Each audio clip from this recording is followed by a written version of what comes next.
When did you get into surfing? It's hard to tell exactly And how? which year, because it's been a long time. I would say 19, when I was 19. Really? So I always wanted to start surfing, but it was never easy because of where I grew up. Surfing is not our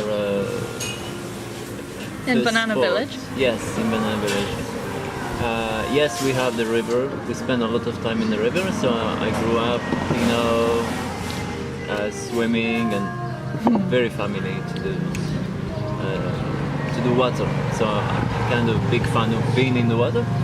So when we start to get older, we go to the beach, but only in summer. Were you working then? No, not yet. So we see the surfers, few surfers, because it's the end of season, so few. We always wanted to go, but it was never easy. I only managed to go surfing when I could work and save money, and I bought my board. Yeah. And also because I was old enough to be responsible, because on the beach there are no lifeguards. They are in the winter time the waves big, so you always need someone to look after you. How did you handle the learning process of learning to surf, and how did you find it, and did you enjoy it? Yeah, it was funny, but I started with like a semi-gun. It's like I now would become a kamikaze. A semi-gun? A semi-gun. It was the only board I could find, like that time there were no surfboards. So you just find a board and then you take time to practice on it until You just teach yourself? No, actually there is a guy, his name is Abdullah Al-Ghasal. He ran a surf club in Banana Village, so he was the first teacher for Michael that to surf. It was a really good time, and it was a turning point for me starting surfing, because I was so happy when I find out how fun the sport and dealing with the waves and finding it hard. That's also what was very exciting when you find something hard, and because you want to do it, like you always challenge yourself, and so it was fun. It is hard learning to surf. Is a gun one of those surfboards that you ride huge waves on? Yeah. How did that end up being the first surfboard that you found? Yeah, well, someone put it for sale, and the person only had the board, but not really. They don't really go surfing, but they just have it, so I just bought it from them. And that time I didn't really do research, which kind of board I should buy, or how. I just said, I can do this. I saw people have boards like this. I would just take it in the water. So, but from after that, then I start to learn more and more that there are different type of boards you have. To start with, you always need like a minimal or like a bit longer board with more volume. So it's easy to progress quickly, because with that small board I had, it took me so much time to... That must have been what turned you into a pro.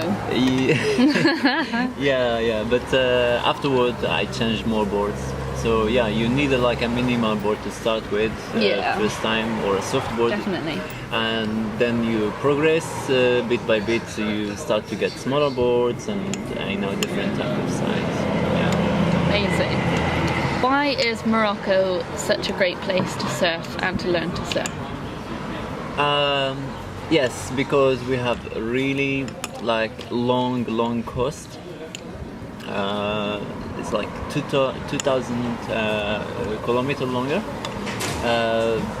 And we have like the central of Morocco, where Tarazout Imswan, all the way down to Tifnit, for example. We can call it all this the Central Morocco. It gets many point breaks, reef breaks, and beach breaks, of course. So we get the swell Morocco. Why exactly Morocco in general? Yeah. We have the swell coming from North Island or North Atlantic. So the swell, it can be huge sometimes in the beginning of the swell for like Ireland or for even for Portugal. So it can be messy, but because the swell, the ground swell in winter time, it travels far away. So it arrives to Morocco nice and clean, especially central Morocco, and also the water temperature. It's quite warm, so it's not like cold. Like in Ireland or in Portugal, for example. So you get sometimes in the middle of like winter, like January, February, even like during the day, it's really sunny and you have really good waves. So it's really nice. It's fun. Why is surfing important to you? Yeah, it's important because it's not just a sport for me. It's a place where you go and do like meditation. It's a place where you forget all your problems. Totally. It helps you to connect with the nature. Helps you to understand the environment. And of course, for me now, like surfing is surfing for living. So I surf for living. I didn't choose to like work in surfing to become a surfer, but I chose first to go surfing because of the fun of the sport. But then it's the more you go surfing, the more you are attached to it. Definitely. And then the more it becomes your lifestyle. So all your decisions, or where you will travel to, or like what you do, you always put surfing there. Like you have to get I don't know how to say it. It's a lifestyle, so it's very important. Definitely. What are the highs and lows of your surfing experience? I would say to start with the lows is when you have injuries, for example. When you injuries keep you out of the water, and so you miss a lot of good swells in winter time. So last year I had injury in the beginning of September, so I rested but not enough. Then I keep surfing, and then I made another. I had another injury because I didn't wait until the first one healed. The other thing is sometimes the atmosphere in some spots where some people don't respect the surf etiquettes, or some people who like do a bit of localism. I don't like that. Also a little bit for the surf community in this area. They need to work more. They need to work hard to make the sports or the surf lifestyle more fun, like people to get more connected, to have like events and do more for the sport. Because like for example in the government, like in the Minister of Sports, like surfing is just like a hobby or something.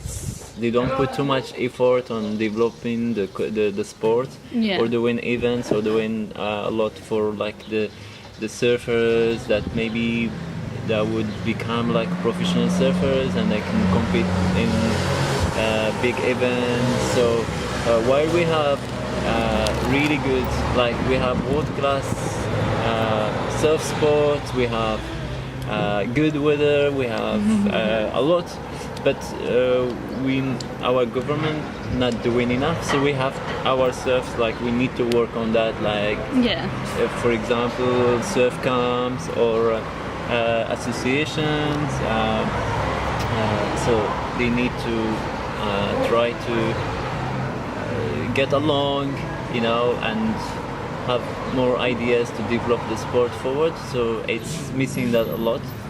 Hopefully soon in the future. What's the best wave you've ever caught? What's the biggest wave you've ever caught? Biggest wave, it was in Anchor Point, and this wave was huge, and it was one wave. It's actually like 3 years ago, but I always remember this wave because it was one of the biggest sets, and all the good surfers, they were around. I would say I'm like amazing surfer, you know, I'm not like there are a lot of good surfers, locals, good surfers better than me, but I like bigger waves and I like to charge bigger waves. So that wave, it was I would say around 4 meters, something like that. And when I got the drop, then the wave started to just, you know, cover me and started to barrel, and I didn't have any choice. So I stayed inside and I grabbed my rail because... How big do you think it was? It must be 4 meters. 4 and meters. Everyone, what cheered me up is I was there, didn't even care, like I was in the tube and I came out and like nothing happened, but everyone is screaming in the front to see me on the big massive wave. And it's wow! Everyone was like really, you know, when it's a good thing, you know, other friends cheering me up, so it makes all the difference. Mbarek, when you're not surfing, what do you love to do? I love to go and explore the mountains behind where we live. So we have it's we can say the foot of the Atlas Mountain is just behind here where we are. Yeah, a lot of that As in, it starts from where Offshore is. Yeah, that's like the start of the mountain. Where our accommodation, our surf school. It's where you can start hiking, just a few houses, and then you're in the mountains. Yeah. And also, like I like to practice yoga. I like go running. Always something, because surfing is not always there every day, so you have to balance it out with when it's flat. You always need to do, and sometimes it goes flat for a while. In the summer. Weeks. Okay. So I hear that you're becoming a dad. Congratulations! Thank you. How is this going to impact your surfing? Are you going to carry on? And how will it change? And are you going to teach your little baby to surf? Yeah, like that's the moment of truth. So I don't think having a kid or family change anything when it comes to surfing, because maybe the mom will look after the kid, of course. So the dad can go surfing and the mom can take pictures. This is one thing. Or the other way around. Sharing is caring, of course. You know, like I don't see it physically. There would be nothing changed. Yes. And also, like, you know, the mom surfs as well. Yeah. So it's just like we all go to the beach. And this one. Yes, the mom, Charlotte. Yeah. So definitely, I'm actually very excited.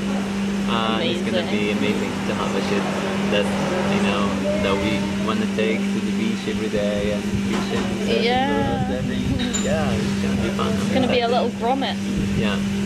What do you think about the plastic crisis, and does it affect the surfing industry does it affect surfing, and do you think it needs to change, and do you think we can change it?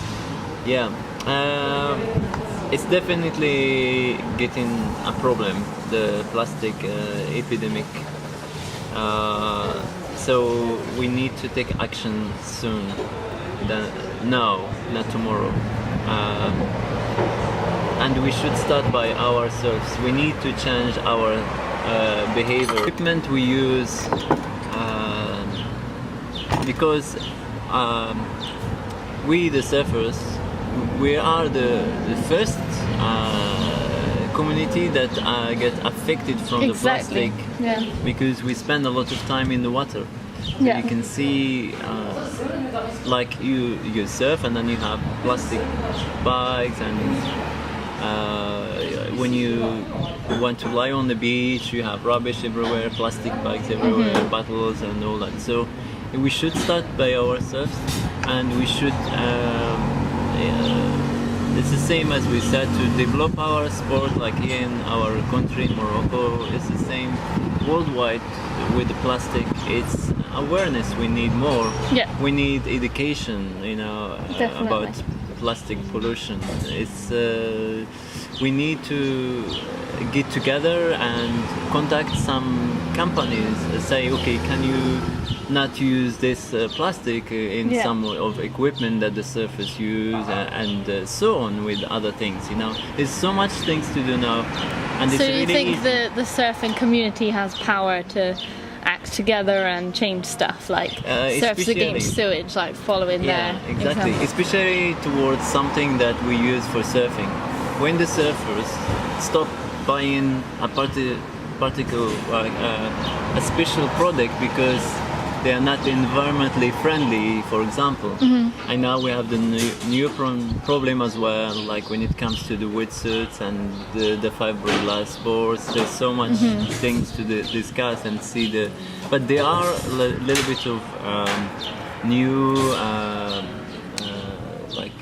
new invention towards the surf equipment, but the price is high, so not everyone afford to get those equipment. I hope in the future, soon I hope people get together and try to I think there's a do something tide of change. People are starting to realise that things need to change now. What do you do, and what does Offshore do to try and tackle the awareness of plastic? And you do beach cleans, don't you? Following on from what Surfers Against Sewage do. Yeah, for sure. We do beach cleans. We, for example, we email people.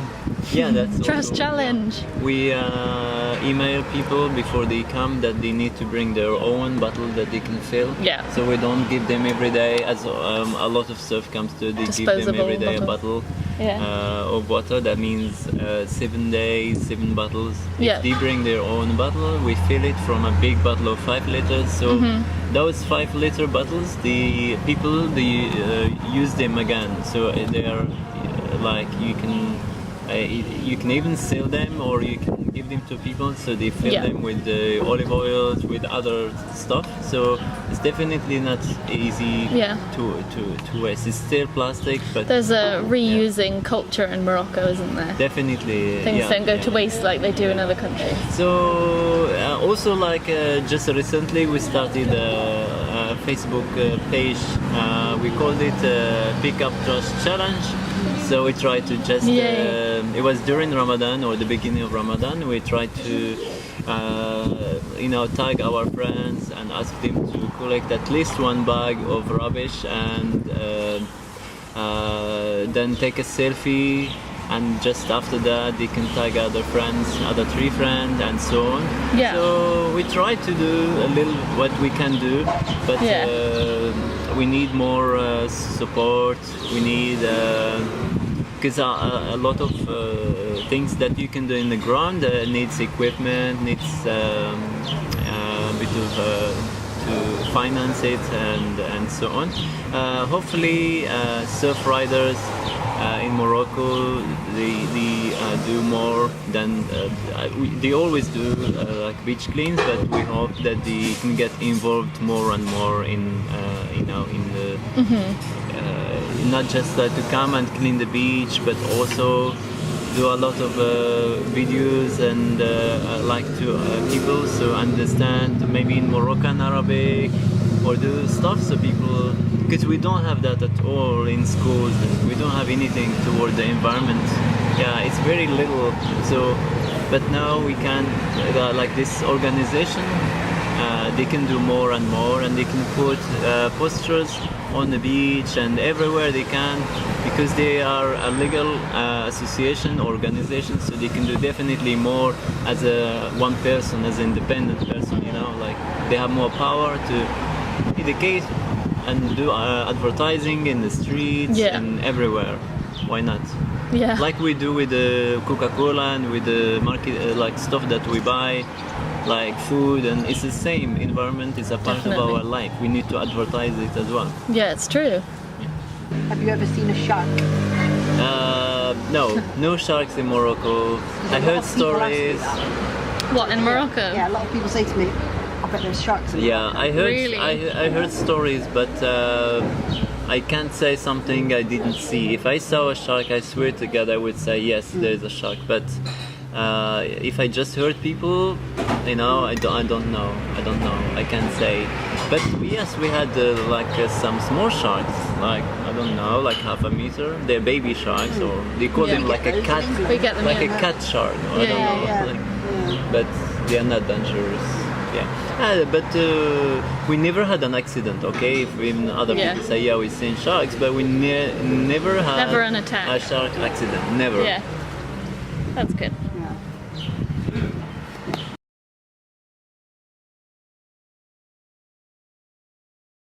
Okay, 3, 2, 1, go!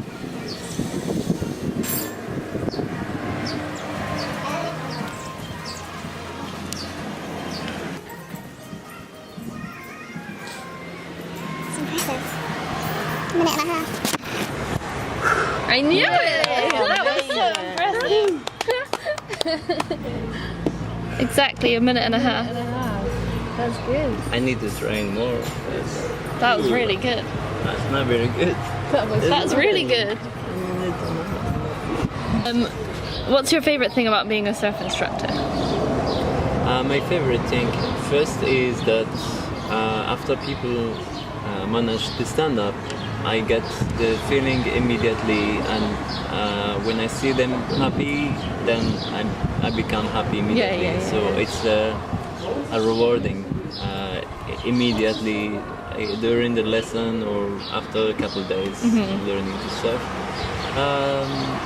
It's amazing for me. Every day I meet different people and I learn from them. Yes, they learn from me how to surf, but for me, watching them getting in the water, trying to surf, and how they react to the action they do, and how hard they try. And some people are patient, some people are happy, everyone is different when it comes to surfing. So it's very interesting, and also you see people how they deal with the ocean, with waves. So you get people who come from the cities or from the Midlands where there is no ocean or there is no rivers, so they really have a big respect to the waves. They get a bit scared, but then they get used to it. Good. But another good thing is actually you see their feelings when they get in the water. It's so like they jump and they feel happy. Yeah. So the ocean or the sea, the water gets really high energy. So it really is a healing for people getting in the water. Do you enjoy running your own business? And does it let you control things that you think are important? Like you serve a lot of vegan food, and you really focus on surf progression. So does it let you really control the things you think are important more?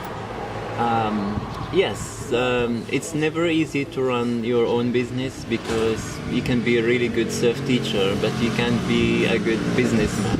Yeah. So this is completely different.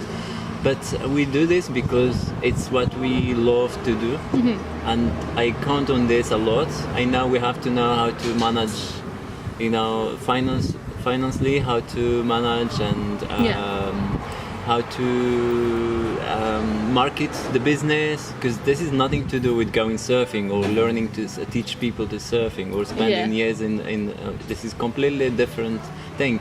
But yes, there's a big advantage of running your own business, because you give or you design how you want it. So for example, where we can control, or we can when it comes to food, as you said, so we can serve people the food we think is healthy, or the food that maybe would work with the surfing, or would give more energy. We're working on that, of course. It's definitely best thing to do in life is to work for yourself. And it means you can put your own values out there, and you can say we really want people to get better at surfing, so we're going to focus on that. Definitely. And we think vegan food is great, so we're going to serve that. It lets you do what you want. Do you have a favourite surfer? I don't have one favorite surfer, but I like all the surfers out there that are competing like all the time. We watch on World Surf League like competitions. So I have many. I like all the goofies because I'm goofy. But of course I like Kelly Slater. Impressed by his performance, even after turning over 40. So it's my inspiration, because I wish I can surf like him, being strong and still, smash it, smash the waves in his age, for example. Definitely. Of course, there are other legendary surfers like Jerry Lopez and Rob Machado, and Oklipo from Australia is a goofy surfer and he's a really good. Is Kelly Slater goofy? No, he's regular. Kelly Slater is regular. Of course he is. I like Matt Wilkinson from Australia. I like his style. Last 2 years, he done very good in Aussie competitions. I like his style. He's also goofy. Amazing. There are other good surfers, of course. Finally, what are your pro tips for getting ready to go surfing? Is to wax your board just before you go in the water. Why?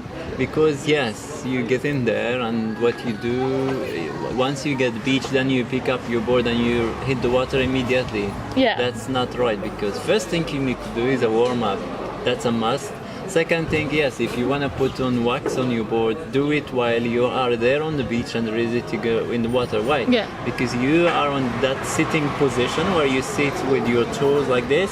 So you're not really sitting completely, and then you're putting your boards on the top of your thighs, and then you do the waxing, but in the meantime you're watching the peak, and you're watching where you're checking the surf. You're doing a little study where the wave breaks and how many people, and you see what's the current doing, where everyone paddling toward, are they paddling to this side or this side, so you know exactly how to make it out there with less energy.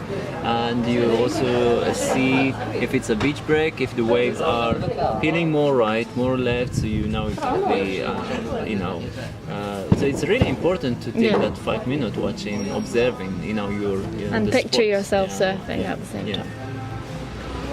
Nice. Cool, well, I think that's it.